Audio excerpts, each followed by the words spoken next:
my channel. Today we will study the fourth part of drug evaluation, that is physical evaluation. Physical evaluation क्या होता है कि हम किसी ड्रग के अंदर जो फिजिकल कंटेंट्स है उनके बिहाफ पे ड्रग को इवेलुएट करते हैं. दैट इज वो फिजिकल कंटेंट क्या क्या हो सकते हैं? Moisture content, viscosity, melting point, optical rotation, refractive index, ash content, extractive value, volatile content, swelling index, forming index and foreign organic matter. First is moisture content. Moisture content क्या है? It is the determination of percentage of active constituents present in the crude drug which are determined on the air dried basis of the drug and further comparison of the drug is done with the standard drug. मतलब हम किसी भी drug को air dry करके उसके अंदर से जो एक्टिव कॉन्स्टिट्यूएंट प्रेजेंट्स हैं उनको डिटरमाइन कर सकते हैं और उनको फर्दर स्टैंडर्ड ड्रग के साथ कंपैरिजन कर सकते हैं. तो मॉइस्चर क्या होता है कि कई बार जब एक ड्रग डीकम्पोज हो जाती है, वो क्यों होती है? डीकम्पोजिशन किसी ड्रग में किस वजह से होती है? That is due to the microbial contamination और केमिकल चेंजेस की वजह से. वो केमिकल चेंजेस और माइक्रोबियल कंटेमिनेशन क्यों हुई? क्योंकि उस ड्रग में मॉइस्चर ज़्यादा था जिसकी वजह से उसमें वो माइक्रोबियल ग्रोथ होना शुरू होगी. तो इसलिए हमें किसी भी ड्रग के अंदर मॉइस्चर कंटेंट को कम रखना चाहिए ताकि हम उस ड्रग के एक्टिव कॉन्स्टिट्यूएंट्स को डिस्ट्रॉय ना होने दें. जैसे ही मॉइस्चर बढ़ेगा इससे क्या होएगा? उसके एक्टिव कॉन्स्टिट्यूएंट्स भी खराब होना शुरू हो जाएंगे जिसकी वजह से वो ड्रग की पोटेंसी खराब हो सकती है. नेक्स्ट इसमें कुछ एग्जाम्पल हैं. जैसे फॉर एग्जाम्पल डिजिटलिस के अंदर जो मॉइस्चर है that should not be more than 5% wait by wait. अगर इससे ज़्यादा मॉइस्चर होएगा तो उसमें माइक्रोबियल कंटेमिनेशन के चांसेस बढ़ जाएंगे. एक और एग्जांपल है एलॉय की. एलॉय में क्या है? Moisture content should not be more than 10% weight by wait. Method use, हम जो मॉइस्चर कंटेंट को कैसे डिटरमाइन कर सकते हैं? सबसे पहले जो मेथड है दैट इज हम क्या करते हैं, एक ड्रग को लेके उसको हॉट एयर ओवन में रखा जाता है एट 105 डिग्री सेल्सियस. ठीक है, उसके बाद उसको 1 घंटे के बाद हम उसका वेट नोट करते हैं. इसी तरह हम दोबारा वेट नोट करते जाते हैं जब तक कि जो रीडिंग है कांस्टेंट नहीं आ जाती. उस कांस्टेंट रीडिंग को हम स्टैंडर्ड ड्रग के साथ कंपैरिजन करके देख सकते हैं कि हमारी ड्रग के अंदर कितना मॉइस्चर है. नेक्स्ट मेथड है that is the tolerant distillation method. इस डिस्टिलेशन मेथड में भी हम वाटर कंटेंट को डिटरमाइन कर सकते हैं. Next is viscosity. विस्कोसिटी क्या है कि एक ड्रग के अंदर उसकी कंसिस्टेंसी क्या है, कितना गाढ़ापन है. कुछ एग्जांपल हैं जैसे कि लिक्विड पैराफिन है जो उसकी काइनेमेटिक विस्कोसिटी है जो that should not less then 64 सेंटीस्टॉक्स. इसी तरह जो पायरोक्सिलीन है उसकी विस्कोसिटी है जो काइनेमेटिक विस्कोसिटी दैट इज 1100 से लेके 2450 सेंटीस्टॉक्स तक होती है. नेक्स्ट है मेल्टिंग पॉइंट. मेल्टिंग पॉइंट भी एक इम्पॉर्टेंट पैरामीटर है टू चेक द प्योरिटी और the quality of the drug. ठीक है, जितने भी हम ये पैरामीटर्स किस लिए कर रहे हैं? किसी भी ड्रग को आइडेंटिफाई करने के लिए, उसकी क्वालिटी को चेक करने के लिए, उसकी प्योरिटी को चेक करने के लिए. ठीक है, तो मेल्टिंग पॉइंट भी एक इम्पॉर्टेंट पैरामीटर है to check the purity of the drug. जो प्योर केमिकल्स होते हैं उस केस में तो मेल्टिंग पॉइंट शार्प होता है, बट जो हमारी क्रूड ड्रग्स हैं उन क्रूड ड्रग्स के अंदर मिक्स टाइप ऑफ केमिकल्स होते हैं. जो मिक्स टाइप ऑफ केमिकल्स होने की वजह से वो मेल्टिंग पॉइंट शार्प नहीं हो सकता क्योंकि डिफरेंट टाइप ऑफ केमिकल्स हैं. तो जो मेल्टिंग पॉइंट को हम एक एवरेज में शो करते हैं. फॉर एग्जांपल जैसे कोका बटर के अंदर जो मेल्टिंग पॉइंट है that is 30 to 33 degree Celsius है और बीजवैक्स का 62 to 65 डिग्री सेल्सियस होता है. नेक्स्ट है ऑप्टिकल रोटेशन. बहुत सारे ऐसे सब्सटेंसेस हैं जो प्लेन ऑफ पोलराइज्ड लाइट को रोटेट कर देते हैं द प्योर स्टेट और इन द सॉल्यूशन फॉर्म. तो इसी चीज को हम क्या बोलते हैं? इसी प्रॉपर्टी को हम क्या बोलते हैं? Optical rotation. जो substance plane of polarised light को लेफ्ट की तरफ रोटेट करते हैं उनको हम बोलते हैं लीवो रोटेटरी और जो राइट की तरफ करते हैं उनको हम बोलते हैं डेक्स्ट्रो रोटेटरी. ठीक है, इसमें एक एग्जाम्पल है angle of optical rotation of clove oil that is 0 to -1.5 degree है. इसी तरह angle of optical rotation of honey is +3 to -15 degree. Next is refractive index.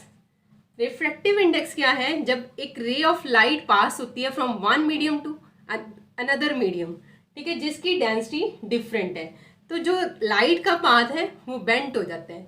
ठीक है, तो रिफ्रैक्टिव इंडेक्स क्या है? That is the ratio of velocity of the light in the vacuum to the velocity of substance is termed as the refractive index.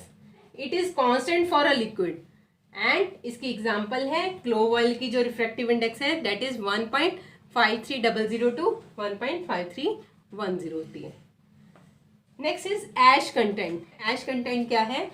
That is the residue remain after incineration of the crude drug. जब हम crude drug को जला देते हैं, जलने के बाद जो मटेरियल बचता है दैट इज द रेजिड्यू, उसी को हम बोलते हैं ऐश कंटेंट. ठीक है, जो ऐश क्या है एक्चुअली, किसी भी ड्रग के अंदर जब हम उसको जलाते हैं तो ऑर्गेनिक मटेरियल जल जाता है और बच क्या जाता है? Inorganic material. इनऑर्गेनिक मटेरियल क्या है? That is carbonate, phosphate, silica. ये सारे क्या है? Inorganic material. ये जो ऐश कंटेंट है या तो नेचुरली उस ड्रग में प्रेजेंट होता है या फिर उसके साथ चिपका हुआ होता है, एडहियर होता है, या फिर डेलिबरेटली उस ड्रग में ऐड किया गया होता है. ठीक है, एडवांटेज क्या है? इस ऐश कंटेंट को हम क्यों कर रहे हैं? सबसे पहले अडल्ट्रेशन को चेक करने के लिए कर सकते हैं हम इसको. अगर किसी ड्रग में मान लो सैंड ऐड है या डस्ट ऐड है तो हम इसको इस ऐश कंटेंट के थ्रू डिटरमाइन कर सकते हैं. दैट इज एडल्ट्रेशन को चेक करते हैं.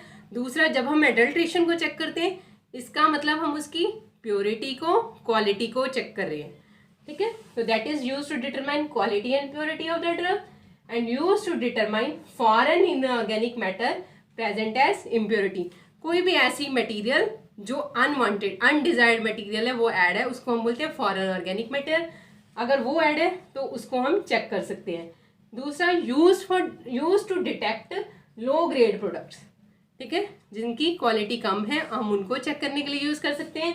And further, and excess of sandy और अर्थी मटेरियल. सैंड या कोई भी अर्थी मटेरियल उसमें ऐड है उसको चेक करने के लिए हम ऐश कंटेंट को यूज कर सकते हैं.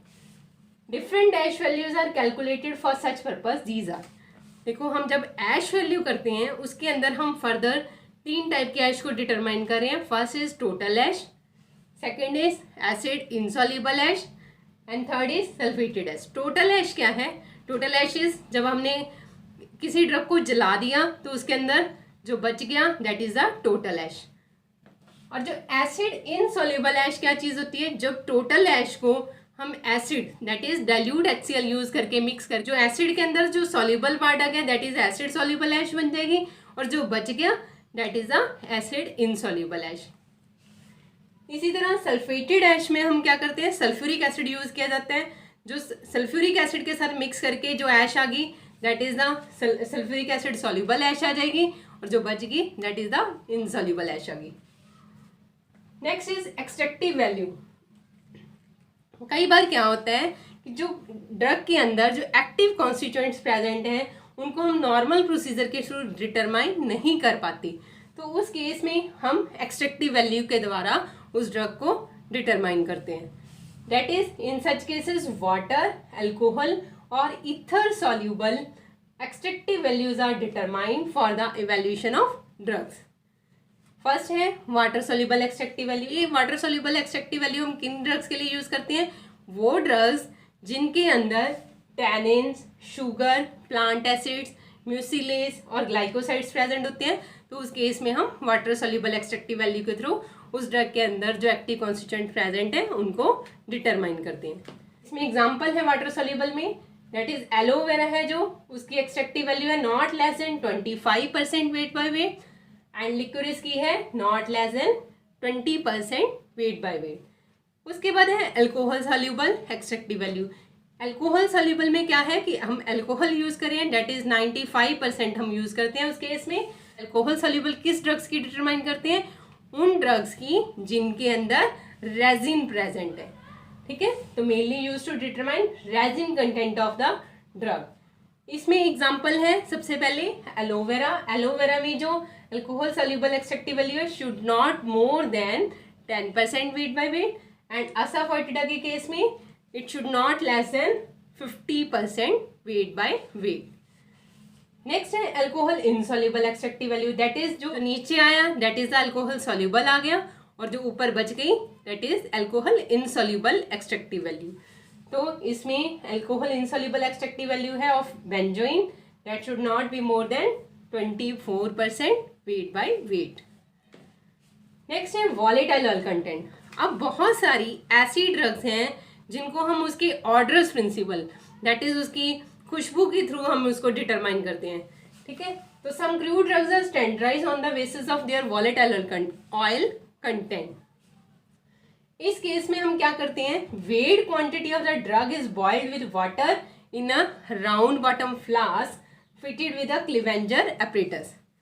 ठीक है, हम क्या करते हैं, एक कुछ ड्रग को लेते हैं, उसको राउंड बॉटम फ्लास्क में डाल देते हैं, उसके ऊपर क्लीवेंजर apparatus फिट कर देते हैं। तो जो क्लीवेंजर apparatus में क्या होता है, जो साइड पे जो डिस्टिलेट आता है, distillate is collected in the graduated tube. ये है क्लीवेंजर apparatus। इसमें हम क्या करते हैं, यहाँ पे नीचे क्या है, हीटिंग मेंटल। हीटिंग मेंटल के साथ हम क्या करते हैं, ये है राउंड बॉटम फ्लास्क और उसके ऊपर लगा हुआ है क्लीवेंजर apparatus। तो जब हम ड्रग को यहाँ पे बॉयल कर रहे हैं, तो जो इस, मान लो फॉर एग्जांपल हम फेनल लेते हैं, फेनल के अंदर जो वॉलेटाइल ऑयल होता है, ठीक है, उस वॉलेटाइल ऑयल को हम कैसे निकाल सकते हैं, इस राउंड बॉटम फ्लास्क में हम फेनल को डालेंगे, उसके ऊपर क्लीवेंजर apparatus हमने फिक्स कर दिया है। तो उससे क्या होएगा, जो इसके अंदर फेनल के अंदर जो ऑयल है वो इस ट्यूब में कलेक्ट हो जाता है, यहाँ पे ऑयल और ऊपर उसका वाटर है जो सेपरेट हो सकता है इसमें। तो हम क्लीवेंजर apparatus के थ्रू किसी भी ड्रग के अंदर जो वॉलेटाइल ऑयल प्रेजेंट होता है उसको हम सेपरेट आउट कर सकते हैं। Next is swelling index.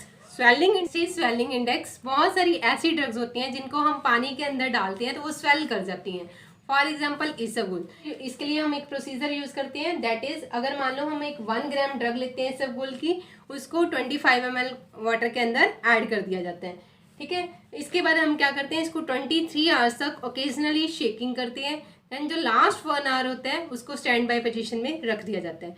After 24 hours हम जब इसका वॉल्यूम नोट करते हैं तो इसबगोल का जो पहले वॉल्यूम मान लो कि 1 ml था, 1 ml था, तो वो बढ़ के काफ़ी ऊपर तक जा चुका है। तो दैट इज इसबगोल का अगर हम स्वेलिंग इंडेक्स देखें तो that should not be less than 10 ml। Next is forming index. Forming index क्या है, जब हम किसी ड्रग को पानी में डालते हैं तो उसके अंदर फोम बननी शुरू हो जाती है, तो उस फॉर्मिंग एबिलिटी को हम मेजर कर सकते हैं by using forming index. Forming index के लिए एक फार्मूला होता है, that is 1000 divided by A.